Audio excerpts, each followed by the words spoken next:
Sasa ninakukaribisha katika shule ya Biblia leo siku ya Jumapili tarehe 6 Disemba mwaka 2020. Tuko katika kitabu cha Yohana kama kawaida. Tumekuwa katika kitabu cha Yohana tangia Juni mwaka huu. Bado tunaendelea nacho. Tuko katika mlango ule wa 12 na leo ni sehemu ya pili.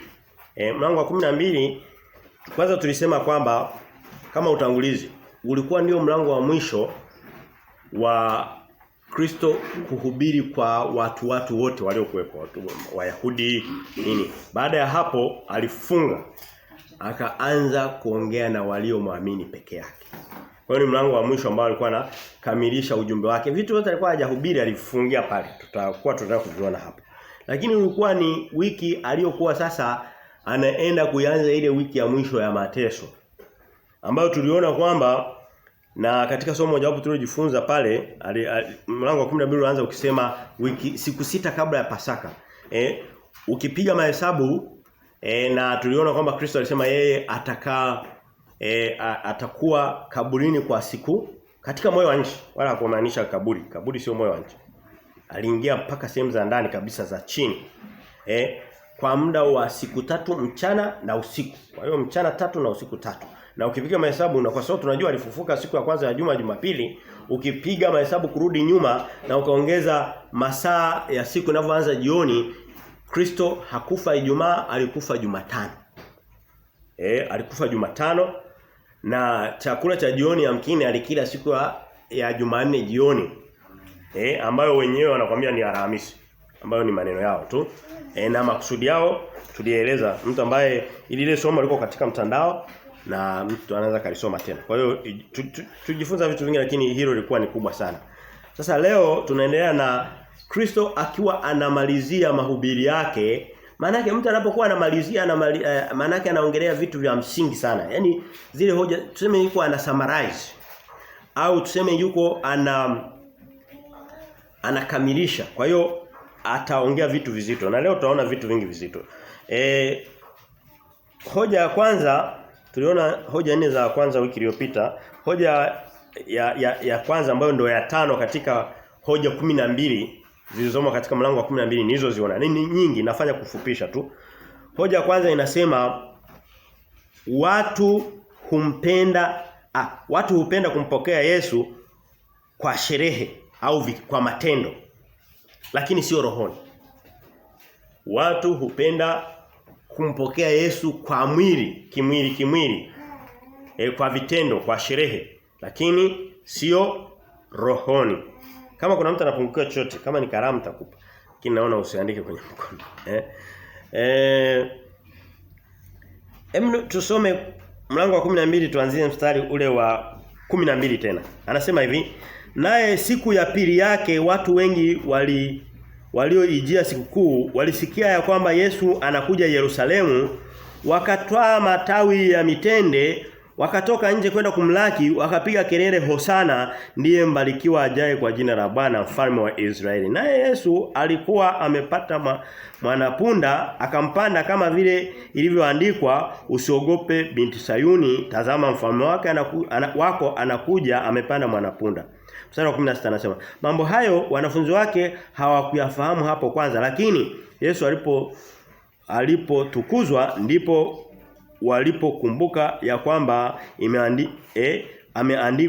ameandikiwa hayo na ya kwamba walimtenda hayo. Mstari wa 17, wakamshuhudia wale mkutano waliokuwepo pamoja naye alipomwita Lazaro kutoka kaburini akamfufua.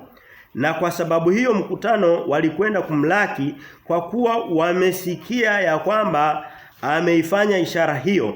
Basi Mafarisayo wakasemezana wao kwa wao, maona kwamba hamfai neno lolote, tazameni ulimwengu umekwenda nyuma yake. Yaani nimefanya kufupisha maneno ni mengi. Kila kuna vitu vidogo vingi vya kujifunza. Sio vidogo tu kwamba ni vidogo havina maana hapana. Lakini ni hoja nyingi, lakini ngoja tuchukue hoja moja kubwa. Kuna kundi kubwa la Wayahudi wamekuja, sababu kubwa. Tusome mstari ule wa 18. Na kwa sababu hiyo kuanzia mstari wa 17 anasema basi wakamshuhudia wale makutano waliokuwa pamoja naye alipomwita Lazaro kutoka kaburini akamfufua. Na kwa sababu hiyo, yani kwa sababu ya muujiza wa kumfufua Lazaro, ndipo sasa wanamkubali na kumpokea. Na hii inaenda vizuri kabisa na hoja tuliyosema kwamba watu hupendezwa na habari za Kristo sio kwa jinsi ya rohoni, ni kwa jinsi ya vitu vya nje, ya jinsi ya sherehe. Unaona kwamba wanatandika mavazi yao, wanatandika mavazi yao, nafikiri kama kutandika mavazi tumeiona au iko mbele kidogo. Mbele kidogo tunaona kwamba wanatandika mavazi ili kusudi apite. Yaani wanamkubali, wanamshangilia. Hivyo ndivyo ilivyo leo hii. Naomba watu watulie. Hivyo ndivyo ilivyo leo hii. Watu wanataka kumpokea Kristo kwa nderemo. Ukienda kwenye makanisa utasikia Kristo tunakushangilia, tunakupenda, wanampigia kelele kama hao wanaofanya, Na lakini moyoni hawamkubali kwa sababu mbele kidogo hawa watu wanaompokea na kutafuta matawi ya mitende.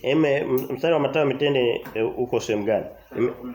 Mstari wa 13 Yes, asante. Mstari wa 13 anasema wakatwaa matawi ya mitende wakatoka nje kwenda kumlaki. Unaona kwamba kuna sherehe. Watu hawa twende mbele kwenye Yohana mlango ule wa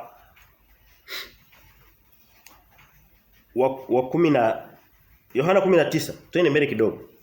Yohana 19 some mstari wa 15. Nasema hivi. Basi wale wakapiga kelele, "Mwondoshe, msurubishe." Pilato akawaambia, "Je, ni msurubishe mfalme wenu?" Wakuu walikuwa wametoka kumuita mfalme. Wakuu wa makuhani wakamjibu, "Sisi hatuna mfalme ila Kaisari." Na twende katika Mathayo 27 tuone. Hapa anasema ni wakuu lakini ilikuwa ni mkutano wote. Mathayo 27:25. Tusome Mathayo, twende kwenye Injili ya Mathayo, mstari ule wa 27. Mlango wa 27, mstari ule wa 25 anasema hivi. Watu wote, sikiliza. Watu wote ni watu wachache au ni wengi? Kuna aliyebaki kwenye kundi ambaye hakuhusika. Yaani maana yake kwa sehemu kubwa ni karibu wote. Labda walibaki akina Yohana tu wachache na mama yake Yesu. Lakini kama kundi ni kubwa alafu wakabaki watu watatu au wanne, haina kosa kusema ni watu wote. Yaani wale baki ni kama hawapo. Mstari wa 25 anasema watu wote wakajibu wakasema, "Damu yake na iwe juu yetu na juu ya watoto wetu." Ndipo akawafungulia Baraba, na baada ya kumpiga Yesu mijeledi akamtoa ili asulubiwe. Sasa angalia, ndani ya wiki hiyo au mwanzoni mwa wiki hiyo wanampokea, wako radhi kuvua na mavazi yao na kwenda kumshangilia na kutoka jasho. Hao unawakuta kwenye kanisa gani leo hii? Makanisa ya kirokole.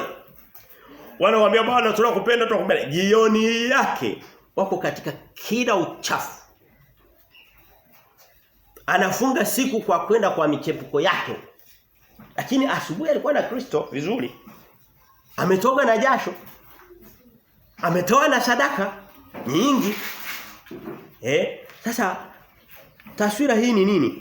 Hili kundi halina tofauti na sisi na sio kusema kwamba sisi tuko tofauti sana nao, hapana. Lakini lazima tujifunze walipoanguka, walipokosea ili kusudi na sisi. Ndio maana anasema neno la Mungu liweze kutukamilisha. Hao watu walikuwa hawana pa kujifunza. Walikuwa na sehemu nyingi. Walikuwa na Kristo mwenyewe. Alikuwa anahubiri Yesu. Lakini sisi tuna faida zaidi kwa sababu tuna neno lote la Mungu. Tuna Kristo mkamilifu.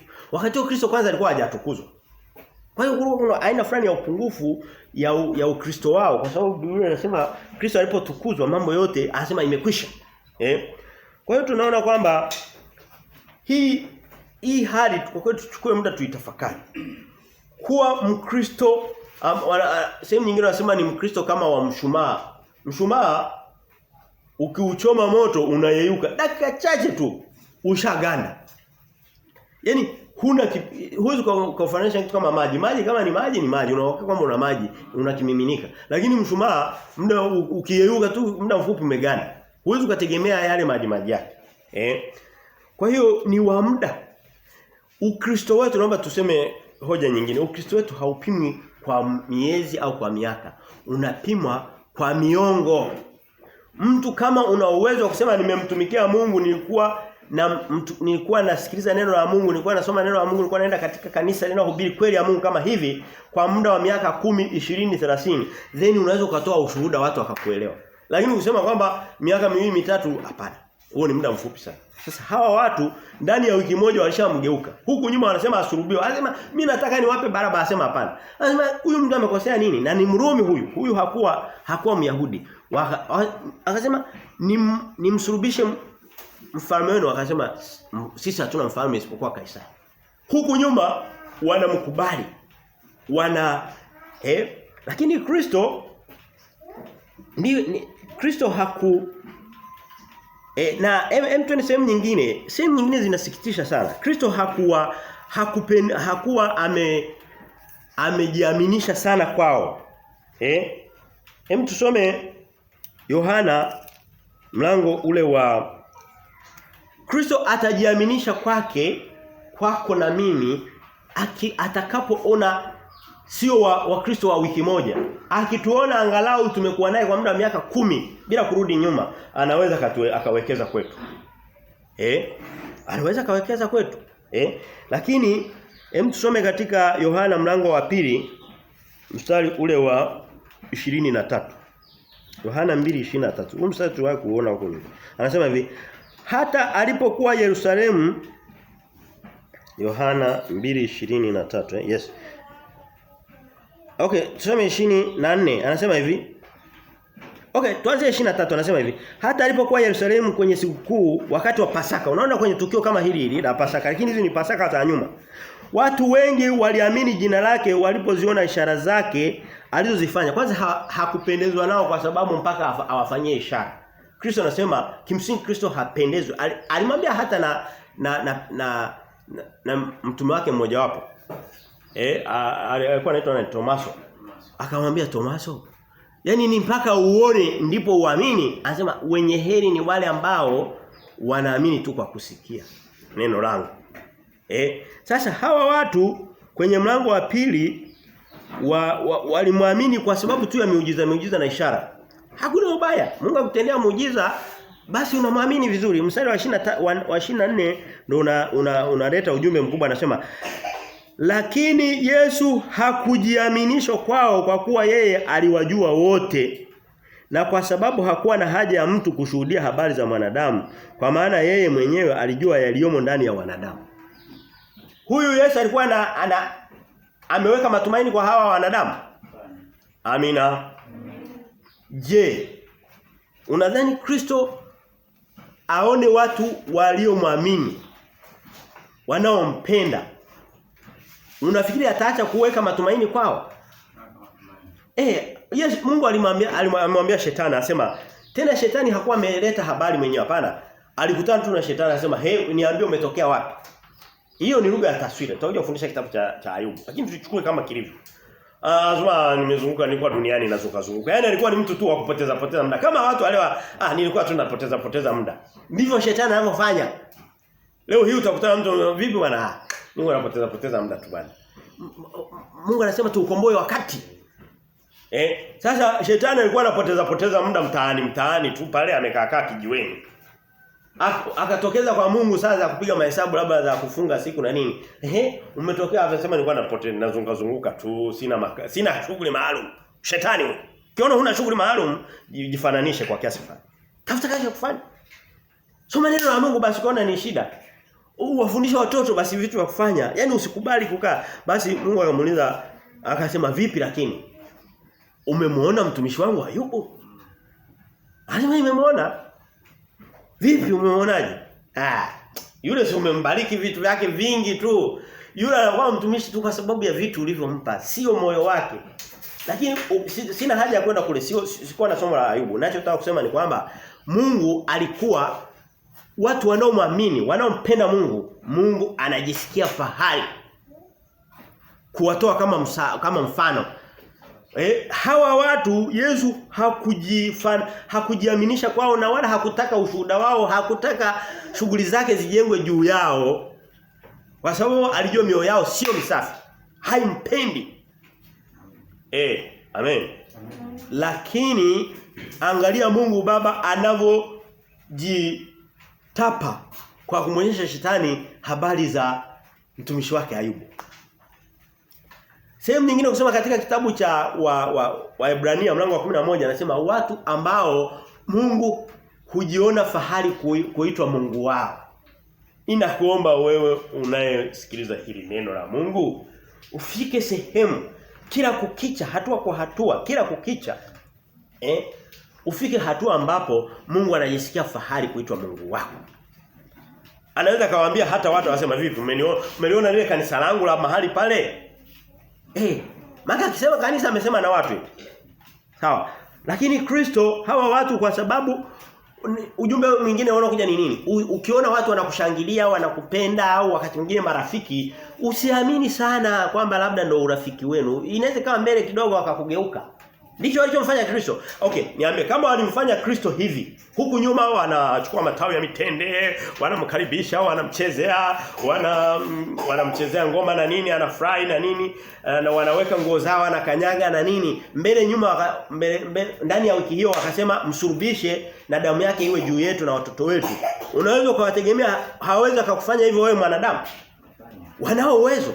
Unaweza kusema hahubiri upendo katikati ya watu hapana. Kama walimfanyia Kristo, mimi naamini wanaweza. Anasema je, kama imekuwa hivi kwa mti mbichi Kristo, je itakuwaje kwa mti mkavu mimi na wewe? Kwa lugha nyingine Biblia inasema amelaaniwa mtu amtumaini, awekae matumaini kwa mwanadamu. Mtumainie Mungu wako. Tumia neno la Mungu. Soma neno la Mungu muda wote. Na wanadamu tufanye kazi nao. Sina maana kwamba hapana. Tujue tu upungufu wetu, tujue. Na wakati mwingine amelaaniwa kwa sababu gani? Kwa mfano anaweza kawa ni mwema lakini kesho ukakuta hayupo hai tena. Sasa wewe kama ulikuwa kwa sababu hata kama watu wangekuwa na mioyo mizuri lakini hawadumu, kwa hiyo ukitegemea sana kitu ambacho hakidumu, siku wakati akipo utamtumainia nani? Lakini zaidi ya hapo Kristo aliangalia kwenye mioyo akasema alijua ndani ya mioyo ya wanadamu. Kwa hiyo hakuwa na uwezo wa kuweka matumaini yake juu yao. Na yeye sehemu nyingine hii hoja inabidi tufikie sehemu fulani tuifunge. Ukisoma katika Yohana 5:42 kuna mistari mingine inasikitisha kidogo lakini iko kwenye Biblia. Yohana 5:42 anasema hivi. Walakini nimewajua ninyi ya kuwa hamna upendo wa Mungu ndani yenu. Huyu anayeongea maneno ni nani? Ni Yesu, si ndio?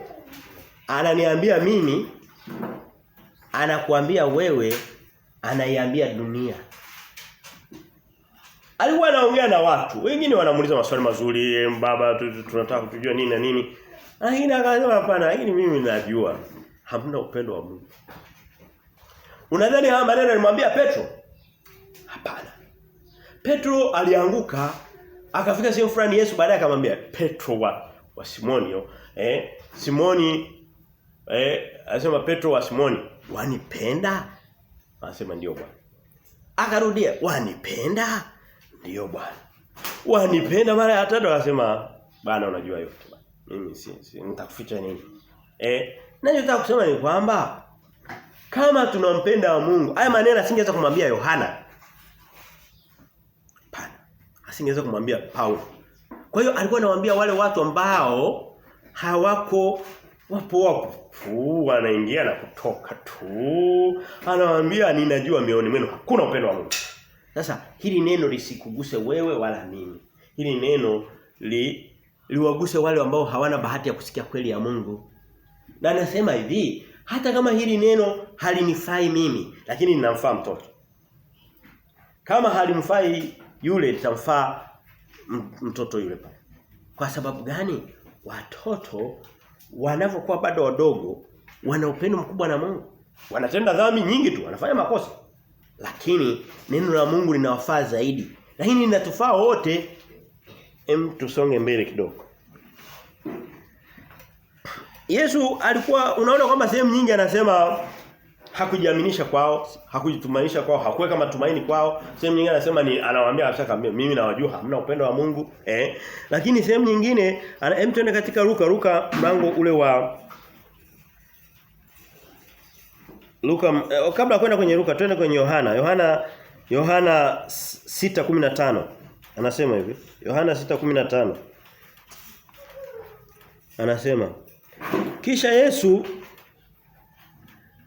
Kisha Yesu hali akitambua ya kuwa walitaka kuja kumshika ili wamfanye mfalme, akajitenga, akaenda tena mlimani peke yake. Yeye peke yake. Alikuwa anajua mpaka walikuwa wanafika sehemu fulani wanataka wamfanye mfalme. Kwamba hawa watu wanakuambia Bwana mfalme wa mbinguni, mfalme wa rehema, leo wako hivyo. Bwana tunakupenda, Bwana mfalme wetu, mfalme, lakini hawataki. Hebu angalia. Hawa watu wanamfanya mfalme, hawamfanyi mfalme. Lakini wako upande wa Yesu au hawako upande wa Yesu? Hawako upande wa Yesu. Yesu mwenyewe tunaona kwamba hakujitumainisha kwao. Hiyo ndio dunia ya leo. Hiyo ndio Ukristo wa leo.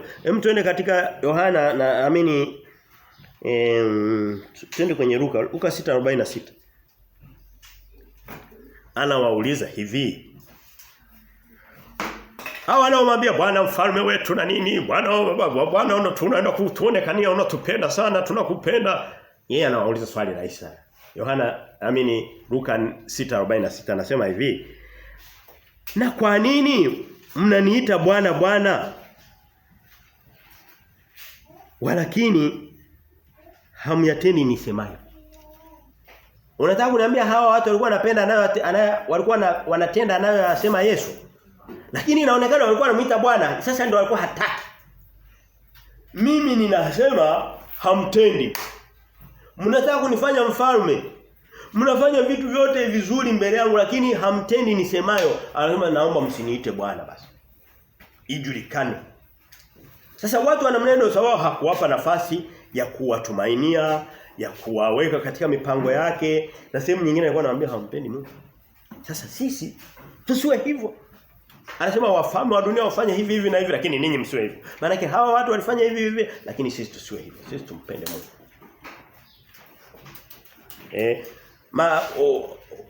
Kuna sehemu staenda ukienda kwenye Zakaria staenda huko. Zakaria 9:9 unaweza kuandika.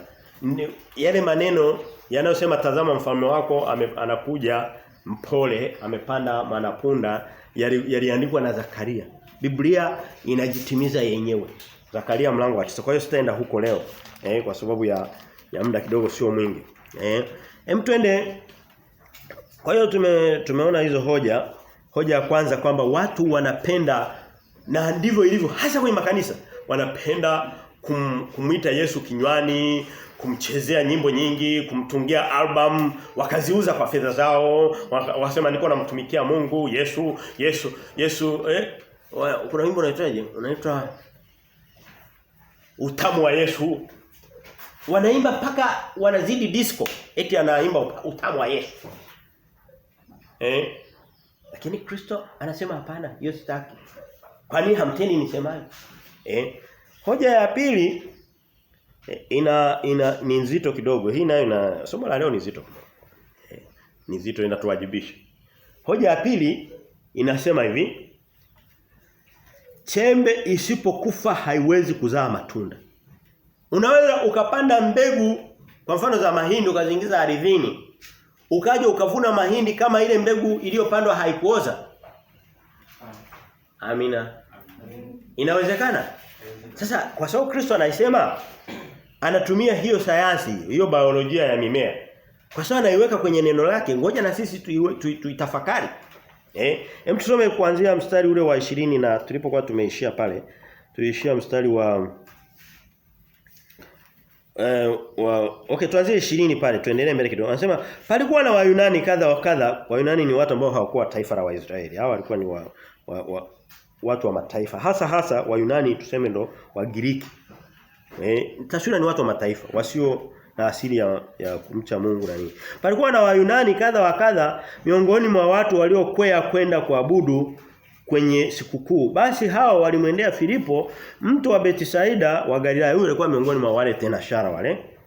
Wakamwomba wakisema, "Bwana, sisi tunataka kumuona Yesu." Filipo akaenda akamwambia Andrea, kisha Andrea na Filipo wakamwambia Yesu. Naye Yesu akawajibu akasema, saa imefika atukuzwe mwana wa Adamu." Mstari wa 24 ndio nilikuwa nautafuta sasa. Anasema hivi, "Amini, amini nawaambia, chembe ya ngano isipoanguka katika nchi ikafa, hukaa hali hiyo hiyo peke yake, bali ikifa hutoa mazao mengi." Hem, tuunganishe na mstari unaofuata wa 25. Kuna mistari mitatu ambayo nataka leo uondoke uende kaisome baadaye peke yako. Mstari wa 24, mstari wa 25 na mstari wa 26. Hiyo mistari mitatu imefuatana, ni doctrine, ni Biblia nzima, ni doctrine kubwa. Anasema hivi, mstari wa 25 anasema hivi, "Yeye aipendaye nafsi yake ataiangamiza, na yeye aichukiaye nafsi yake katika ulimwengu huu ataisalimisha hata uzima wa milele." Anaendelea mstari wa 26. Kwa hiyo nimesema mstari kuondoka nayo leo ni ngapi? 24, 25, 26. 26 nao naendelea. Anasema, "Mtu akinitumikia na anifuate, nami nilipo ndipo mtumishi wangu atakapokuwepo. Tena mtu akinitumikia Baba atamheshimu." Hizi hoja ni nzito, itakiwa kila moja isimame peke yake, lakini nimeziunganisha. Sasa zinafanana. Angalia mistari mizito ya Yesu. Anaanza na mbegu. Anasema mbegu isipoanguka na kuoza haina inachofaidisha. Kwa mfano mtu uko nyumbani una labda nusu kilo ya mahindi. Huwezi hata ukasaga, ukala chakula, ukala ugali. Lakini ukiyapanda utapata shamba zima. Mungu anatutaka. Hebu niambie viumbe hai vinazaa havizai?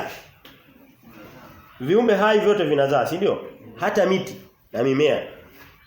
Vipi ni viumbe vizuri? Viumbe visivyo hai au viumbe hai? Tungependa tuwe nini? Kwenye upande wa viumbe hai visivyo vinavyozaa au hivi vitu kama mawe visivyozaa? Kipi kizuri? Viumbe hai. Tuko hai kimwili, lakini na kiroho lazima tuwe hai. Kristo alichokuwa anasema lazima, na Kristo ujumbe wake sio hapa alikuwa haongelei kuzaa watoto. Alikuwa anaongelea kuzaa, kuleta faida ya kiroho. Watu anasema wanakuja wanauliza, wanasema tunataka tumuone Yesu. Anasema sasa wakati umefika, ndio muda sasa wa mbegu kufa. Yeye mwenyewe ili kusudi azae zaidi. Ngoja nikwambie maneno haya. Na Kristo tuunganishe na mstari wa 26. Maneno mazito mpaka unashindwa kujua nianzie na lipi. Yaani ni maneno mazito. Mstari wa 26 na 25 anasema mtu akinitumia 25 anasema yeye aipendaye nafsi yake ataiangamiza.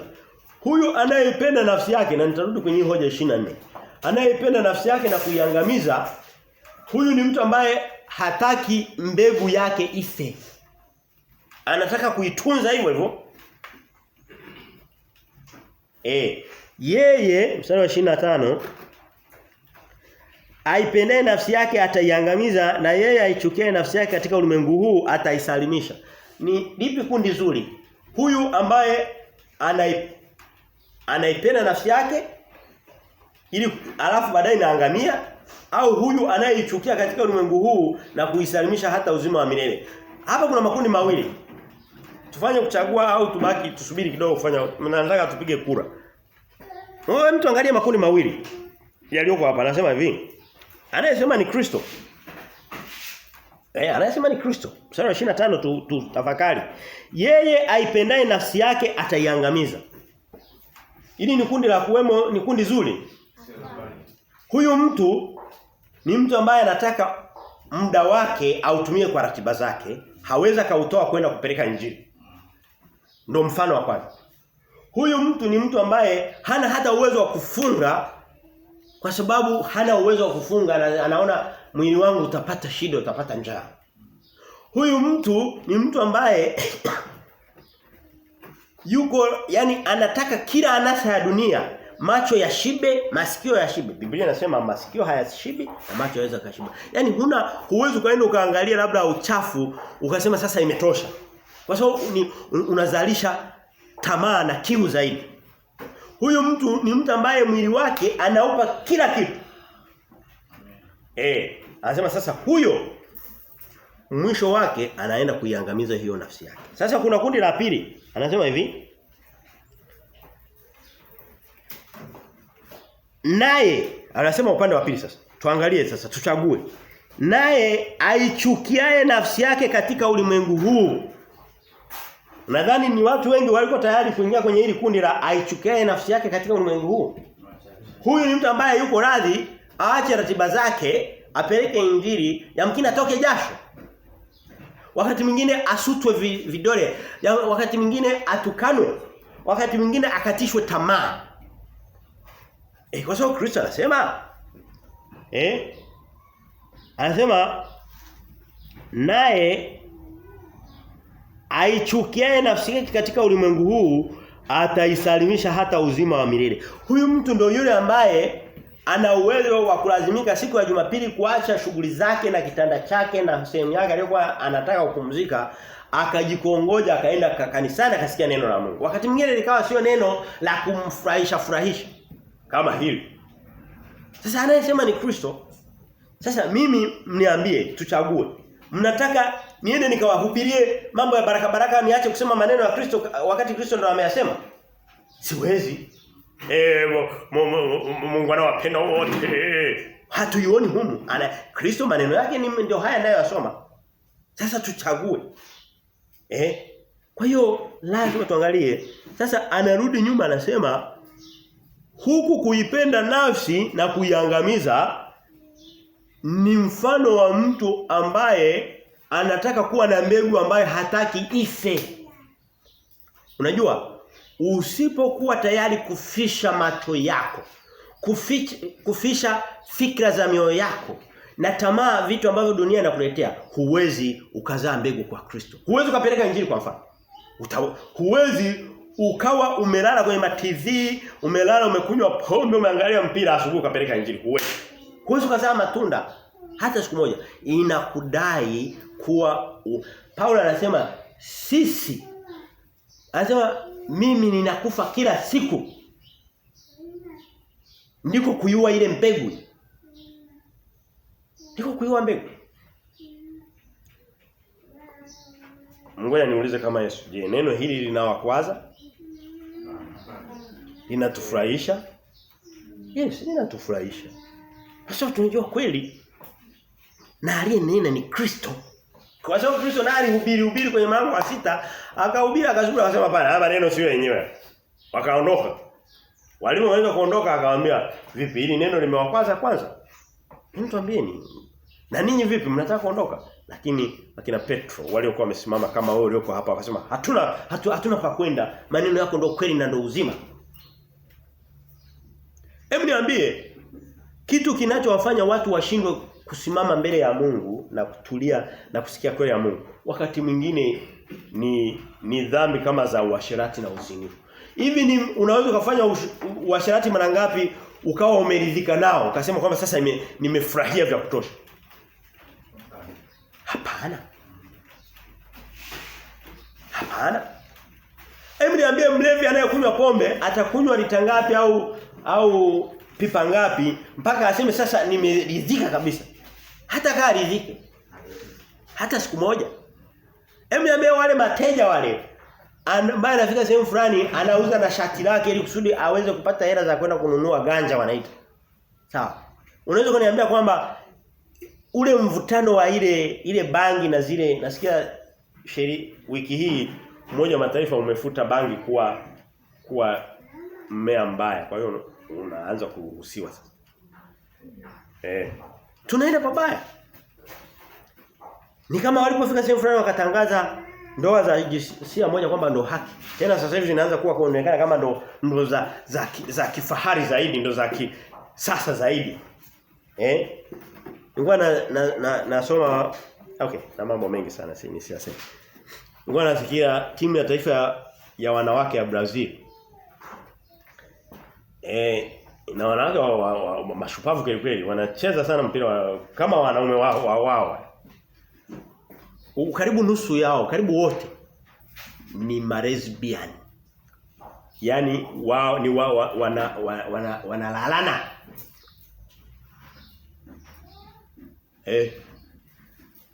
Lakini kwa nje ni utukufu mkubwa sana, lakini ni uchafu, ni jehanamu inayoishi duniani.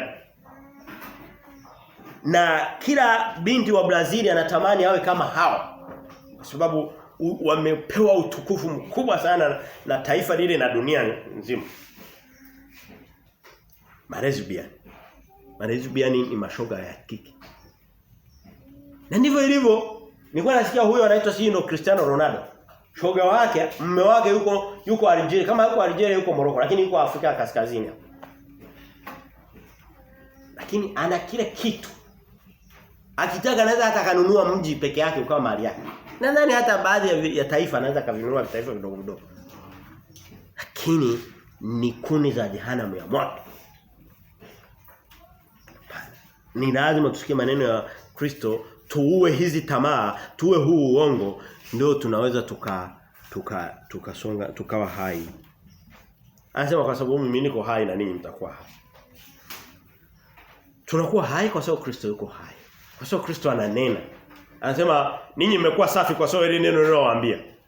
Hajawaambia mmekuwa safi. Hakuna kitu kingine Kristo alichosema watu wanakuwa safi kwacho isipokuwa aliposema kwa sababu ya lile neno nililowaambia. Kristo hakuja akasema baraka naenda watangazia baraka, naenda kuwafanyia nini? Hem njoni mkakanyage mafuta, hem nenda endesha, chukua tengeneza usukani wa karatasi alafu anza kuendesha. Hizo ni injili za uongo, tena za kupeleka watu kuzimu. Na zimejaa kwenye makanisa ya kilokole.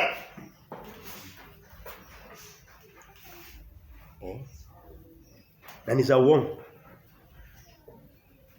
Kwa hiyo tunaona kwamba Kristo anachotudai, kwanza anatutaka tuweze kuua. By the way, roho haiwezi kasimama bila mwili kufa. Tamaa za mwili uzifishe, na tamaa za mwili ni ngumu kuziua. Ukiona zinakushinda usifikiri kwamba wewe ni shetani sana, hapana. Ujue tu ndio umeumbwa sawa sawa na binadamu wengine. Tamaa za mwili ni ngumu kuziua kwa kweli kabisa. Zinakufa kwa tabu na lazima zife kila siku. Paulo anasema alikuwa anaziua leo, kesho anakuta ziko haya anaziua tena. Amina. Anasema nakufa kila siku. Yaani unaweza leo ukashinda kama ni mnywa pombe, ukashinda kiu ya pombe leo, kesho ikarudi tena. Unabidi uiue tena. Ni vitu vya kupambana navyo kila siku. Je, vina uhusiano na wokovu? Hapana. Unaweza ukanywa hata pipa mpaka mto wa pombe lakini ukaenda mbinguni. Kwa nini? Kwa sababu kinachokunywa pombe ni mwili. Lakini kilichookoka ni roho. Nasema roho iradhi lakini mwili ni mdhaifu. Sasa mwili lazima udhoofishwe.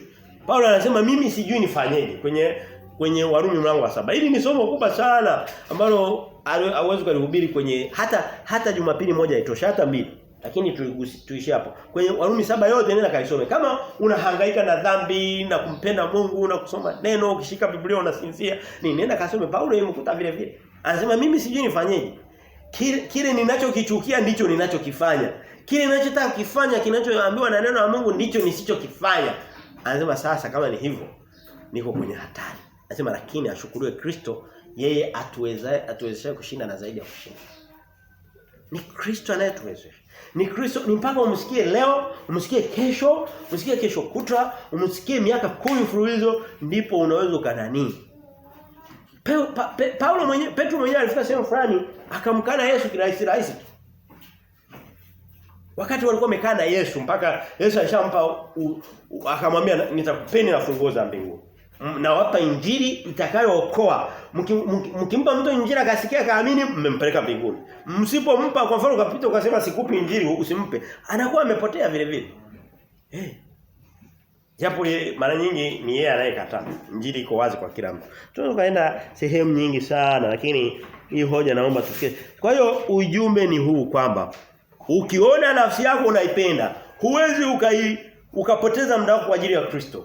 Huwezi ukapoteza muda wako kwa ajili ya kupeleka habari injili. Huwezi ukashinda kitu chochote, unataka vitu vyote vizuri na tamaa. Huwezi ukaacha kuangalia uchafu kwenye TV kwa ajili ya Kristo. Anasema utaiangamiza hiyo nafsi. Anasema iwapo utaiua. Kwa mfano mimi na nyumba yangu hatujaangalia TV ipo japo juzi imekufa juzi. Nashukuru imekufa zaidi lakini sijui kama lakini ilikuwa haina matumizi. Hatuangalia na hayo matamthilia na nini kwa muda wa miaka nadhani 3 au 4 au 5. Manake hapo tumeyafisha macho. Manake tumeyasalimisha. Lakini kuna mtu mwingine ikifika kati ya kuangalia tamthilia na taarifa za habari na kusoma neno la Kristo, tamthilia na taarifa za habari kwao ni muhimu mara 10,000 kuliko kusoma neno la Mungu na kulitafakari. Sasa niambie katika hawa wawili yupi ambaye anaenda kuisalimisha nafsi yake? Huyu wa kwenye TV.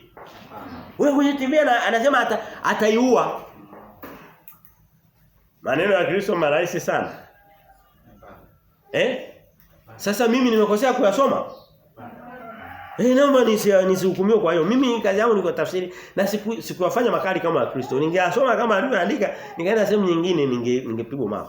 Sio wewe lakini haya mahubiri tunapeleka mbali pia. Watu wanaoenda mbele lazima anasema ukitaka kujua kwamba ukiona kuna vitu vyako ukiona kuna vitu vyako vitu mwili unataka ratiba zako unaviua unavinyima nafasi kwa ajili ya Kristo ujue ndivyo uko unaichukia nafsi yako kwa ajili ya Kristo na ndivyo unasaimisha hivyo. Lakini ukiona huna simile katika ratiba zako, kila kitu chako ndicho unakiona cha kwanza vya Mungu havimo, ujue ndio uko sasa unaiangamiza nafsi yako.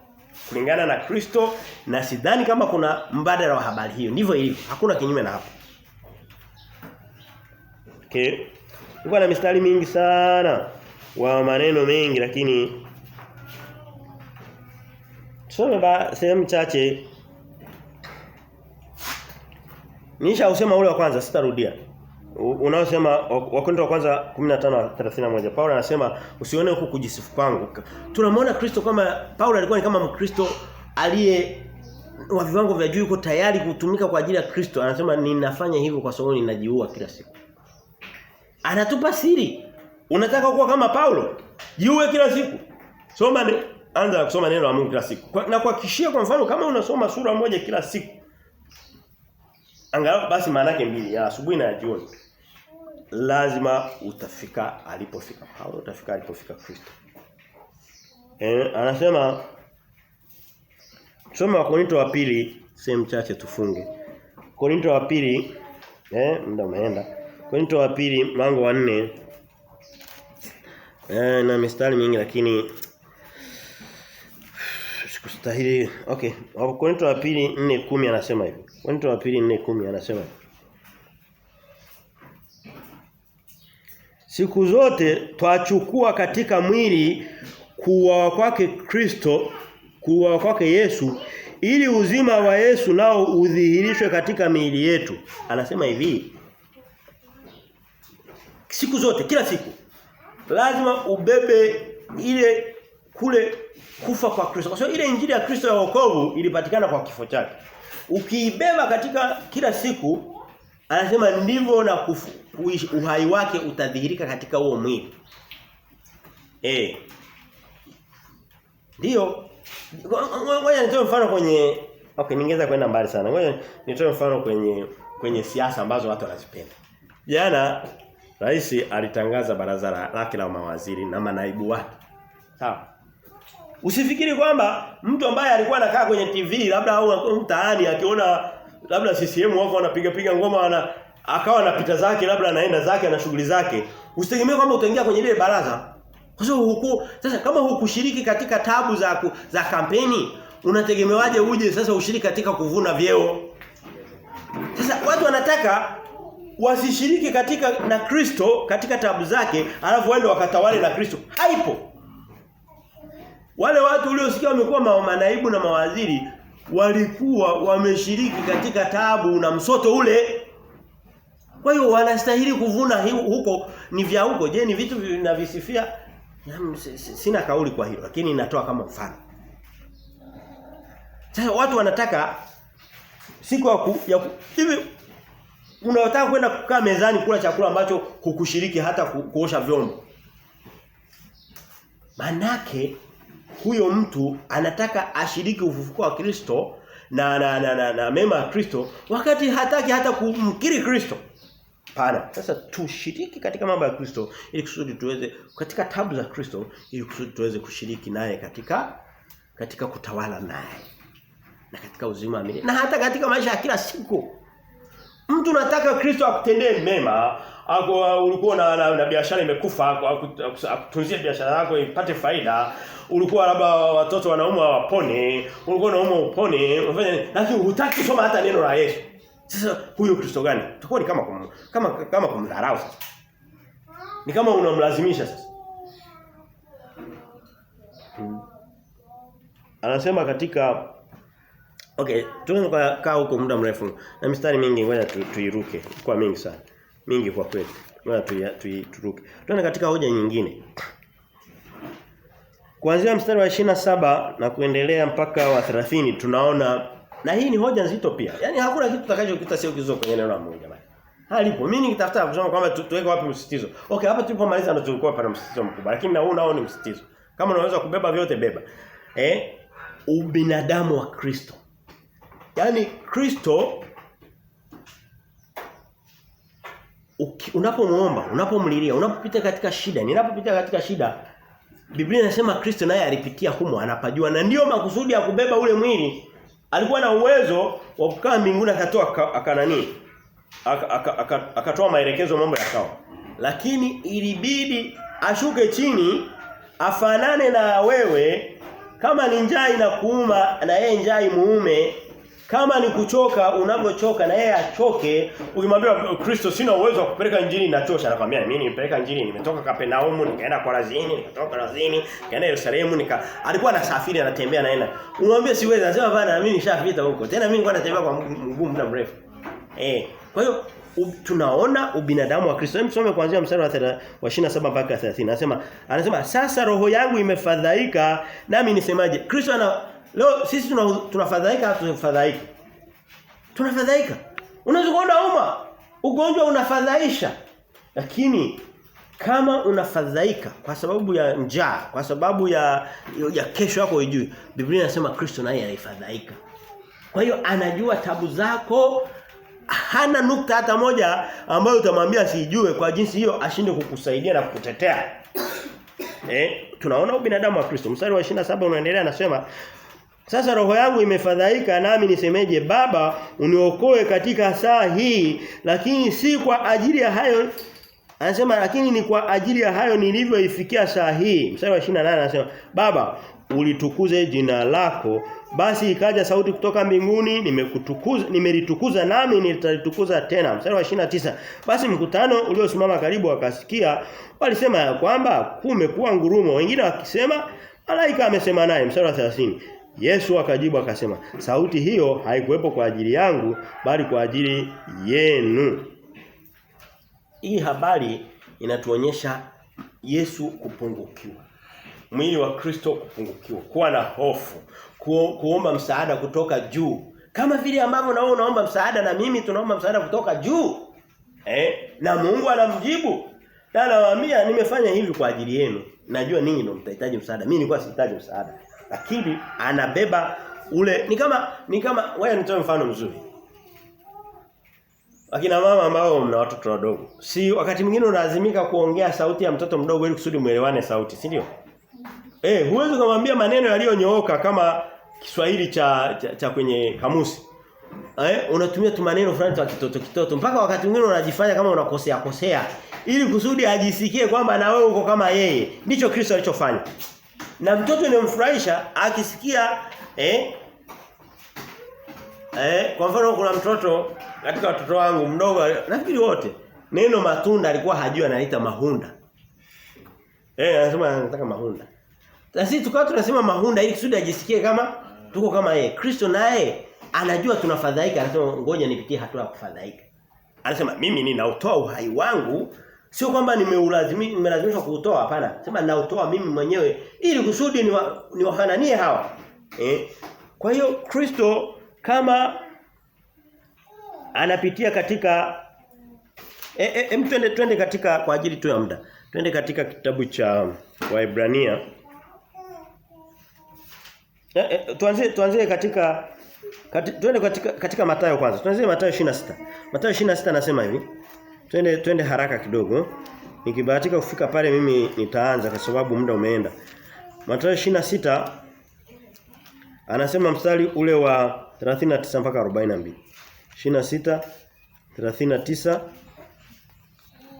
mpaka 42. Anasema hivi.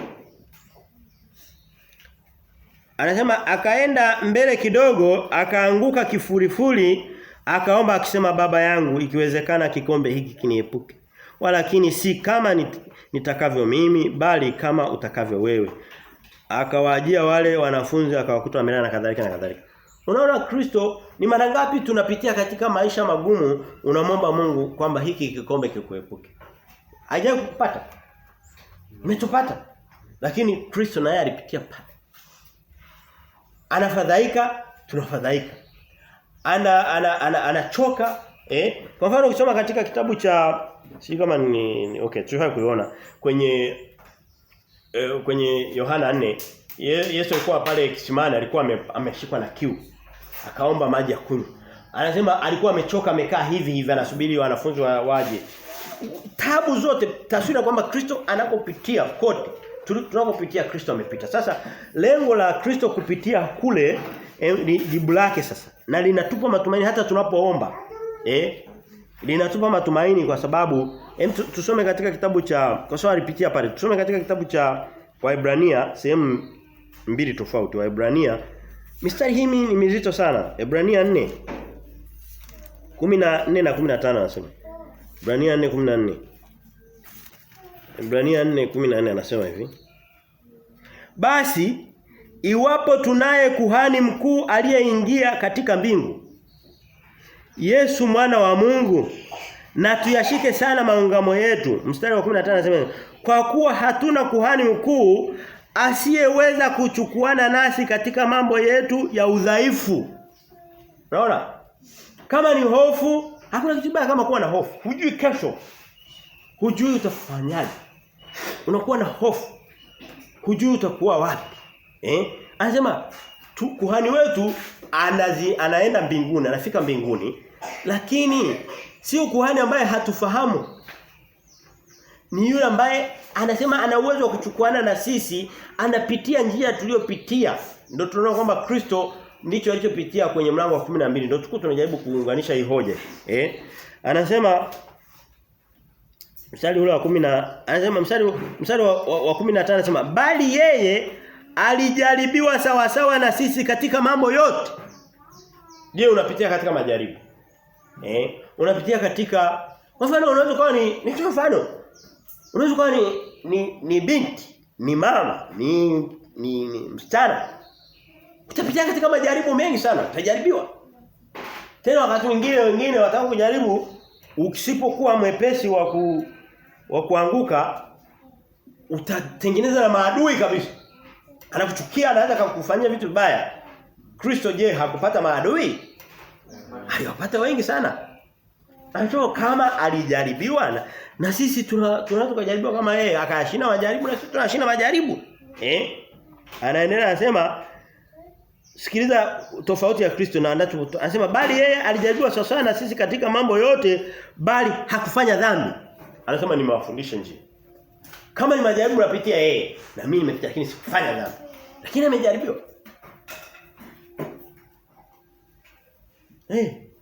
Amejaribiwa. Na sio kwa kina mama tu, hata wanaume. Tena sasa hivi wanaume wanajaribiwa vibaya sana.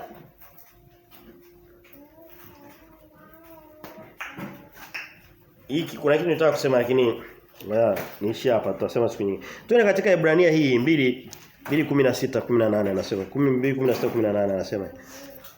2:16-18 anasema hivi.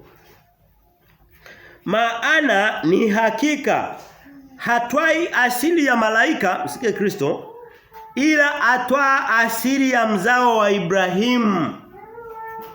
Kama Kristo alikuwa na uwezo wa kuchukua mwili wa malaika, lakini akalazimika kuchukua mfano wa mwanadamu. Na sehemu nyingine Kristo alikuwa anaitwa mwana wa Adam au mwana wa Adam, yes. Saa imefika mwana wa Adam atukuzwe. Ndio furaha yake kwamba hata akituambia kwamba shinda hiki, usiwasema ni kwa sababu hujui bwana. Ingekuwa ni anasema huko nimepitia, msimdanganye na mimi napafahamu, mna uwezo wa kushinda. Biblia inasema hakuna majaribu yoyote tutakayoletewa ambayo hatuna uwezo wa kuyashinda. Kila mtu analetewa jaribu linalolingana na uwezo wake wa kushinda. Lile jaribu aliloletewa Yusufu hawezi kaletewa kijana wa leo kwa sababu kijana wa leo hata liwezi. Lile lilikuja kwa saizi ya Yusufu peke yake. Mnalikumbuka? Kijana wa leo yuko radhi hata kulipia. Lakini Yusufu yeye alikuwa radhi kwenda mpaka gerezani ili kusudi alishinde. Kijana wa leo analipia ili kusudi alipate. Kijana Yusufu yuko radhi kwenda gerezani kusudi alishinde. Kwa hiyo tunaona kwamba mstari wa 10 anasema maana hakika hatwai asili ya malaika ila atwaa asili ya mzao wa Ibrahimu. Hivyo ilimpasha kufananishwa na ndugu zake katika mambo yote. Kristo anafanana na sisi katika mambo yote.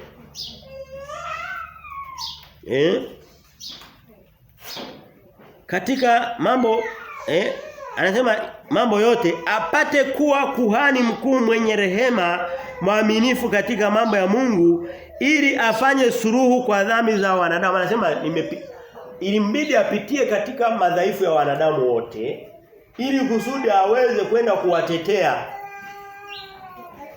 Vinginevyo angeweza kukaa mbinguni wasema hawa watu ni wakosaji, mtu wa hukumu. Anasema imebidi upitie pale aweze kutufanyia rehema kwa sababu anasema kule duniani ni kugumu kule.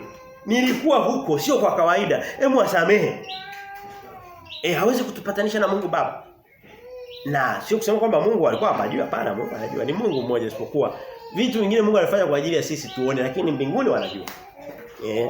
Kwa hiyo tunaweza kusoma mambo mengi, lakini ukisoma katika Yohana 4:6 Yesu alichoka, alikuwa amechoka, alipata shaka, alifanya nini? Ukisoma katika kuna sehemu nyingine lakini ngoja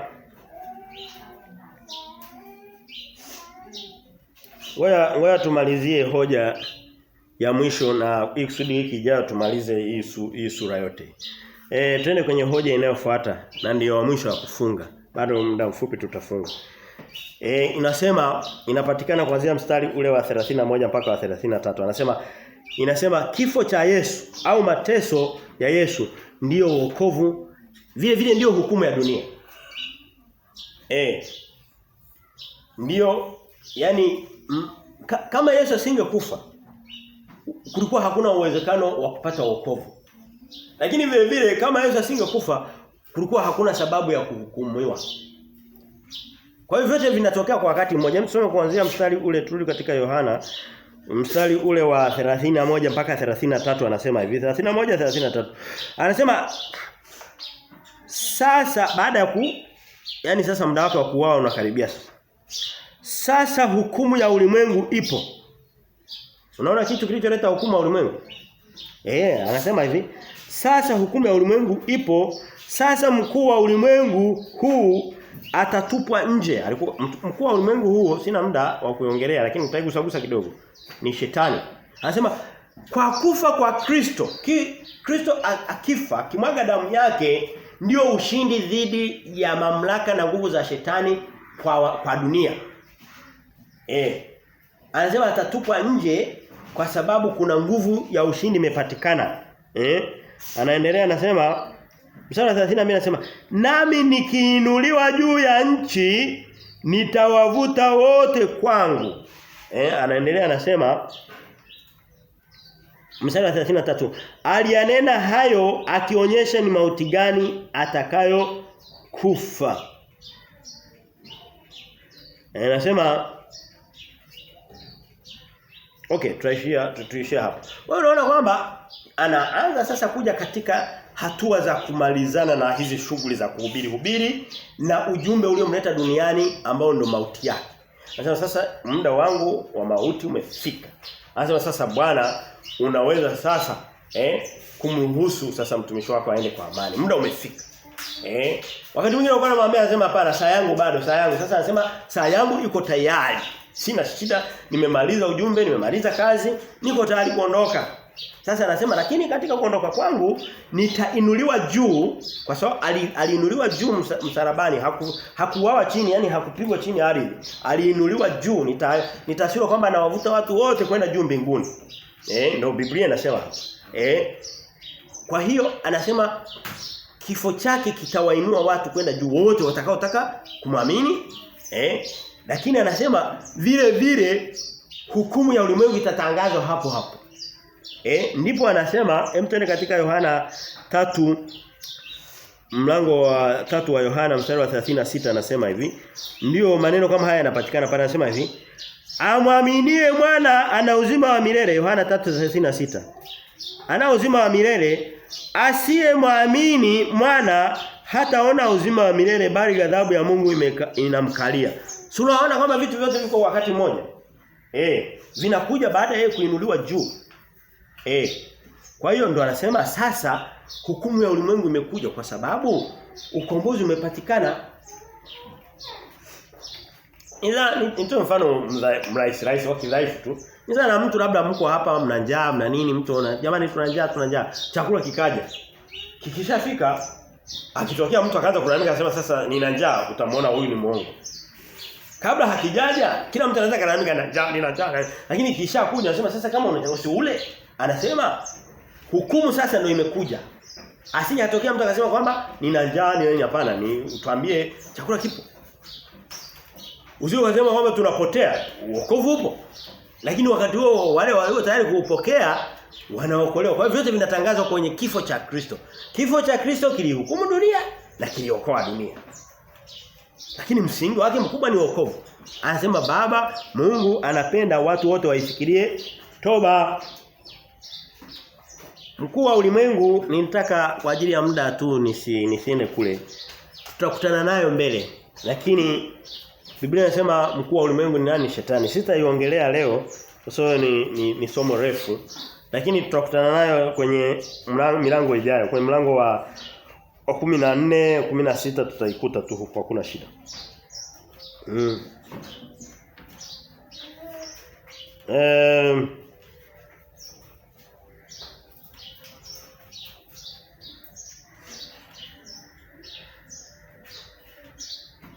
Tusome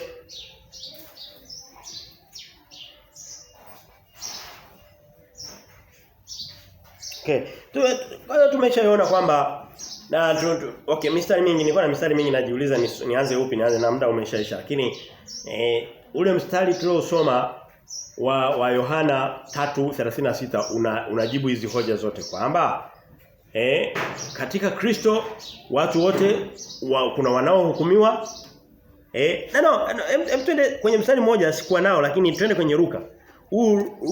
Luka utatumalizia hizi habari zote. Nilikuwa na mistari mingi najiuliza nisome upi niache upi. Lakini Luka itatusaidia kumaliza hizi habari. Watu wanakuambia Kristo amekuja kuikomboa dunia. Ndiyo amekuja kuikomboa, lakini hakuihukumu dunia vile. Kwa sababu wasiookolewa kinyume chake watahukumiwa. Anasema ukisoma katika Luka mlango ule wa 2